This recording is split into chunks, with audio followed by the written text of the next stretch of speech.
Now I know you want to lock yourself away in your apartment or your house. You want to shut the blinds. You want to binge watch. Why is binge watch Netflix so hard to say? Hey everybody, today we're going to talk about how to healthfully spend the holidays alone.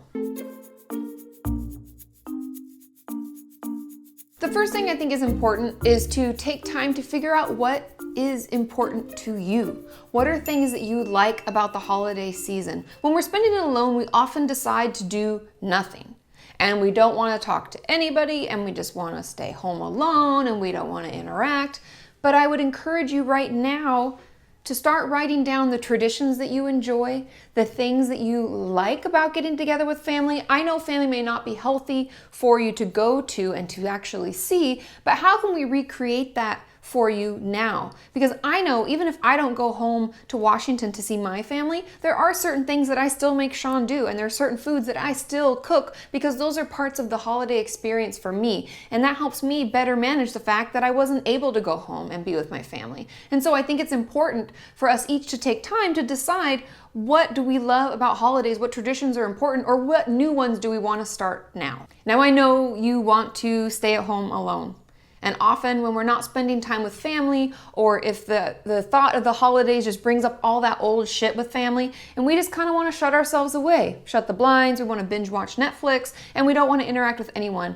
But I would encourage you to please keep busy and socialize, because really what isolating ourselves and shutting those blinds and watching Netflix does is it just hurts us, makes us feel worse. If we're feeling any depressive symptoms right now, it's gonna make those so much worse than they were before. So please, please, please call those friends, send out some texts, start setting up things to do. If you really like to go get coffee with a girlfriend, make sure that you make time for that. Make time for the things that are important, and please keep busy and socialize. Oh, and if you don't have any friends that live near you, there's chat on the website. I would encourage you to at least interact with people online, because then you won't feel so alone, and knowing that other people are struggling with the holidays can feel so good just to normalize what we're going through. My third tip is give back.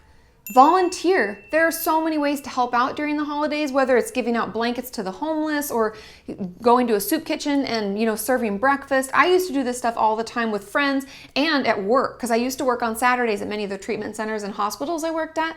And so on Saturdays, we would take all of the people that were willing and able to go out and volunteer. And I find often when I'm doing something to help someone else, I get more out of it. I honestly feel that way. Like I get just as much out of it as they do when I'm serving them food or handing out blankets or doing any of those things just to help out. Even helping a neighbor. Maybe they can't mow their lawn, or they, struggle to bring their trash can in. You can offer to help, and that often helps us feel so much better. My fourth tip is plan something fun. Is there something that you've been wanting to do that you've just been putting off? Or maybe it's too busy to go in the summertime. Now would be a perfect time to go. It could be a trip. It could be just something local that you've never done. Or maybe it's just giving yourself some, R&R, some relaxation and rest. That's what I want. Make sure that you plan that in and make time for it. And my fifth tip is spending time each day writing down the things that you're thankful for, or wonderful things that you're grateful for that happened that day. This is something that I've been practicing, because I find at night when we lay in bed, we often think about all the things we have to do or didn't do, or the things that went wrong,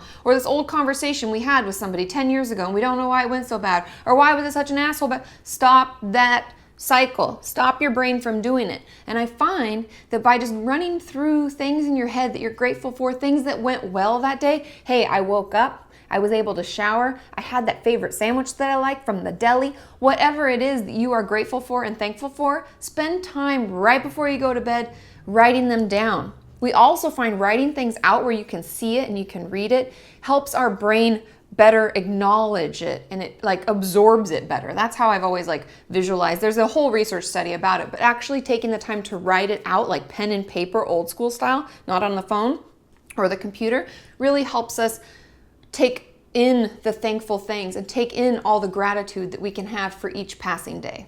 And the sixth and final tip, and it kind of rolls from number 5, is paying attention to what conversations we're having with ourselves. Are we sitting at home isolating, thinking shitty things about ourselves and what's happened and our family and our relationships? Are we reliving old fights? Stop yourself from doing that. Make sure that you notice what conversation you're having with yourself. And if you find it taking a negative turn, I would encourage you, just like we talk back to the eating disorder voice, the self-harm voice, talk back to that nasty, like Grinch-like voice that's hanging in your head telling you about all the shitty things. Instead, try to feed it positive things. Things that have gone well. Maybe a friendship that has started this year that's been so beneficial to you. Maybe it's that volunteer thing you did the other day, and so you feel really good about the person that you interacted with, and you really felt like you made an impact. And if you have trouble with this, something that helps me is just putting positive vibes out there. Opening a door for someone, saying thank you, paying for someone's coffee in line. If you're in the drive-thru, it's even better because you kind of drive away thinking, ooh, I left a special treat for them. Whatever it is that you can do, maybe paying someone's parking meter. I've done that too, and that can make you feel really good. Even any of those little things to help boost and start the positive conversation can help.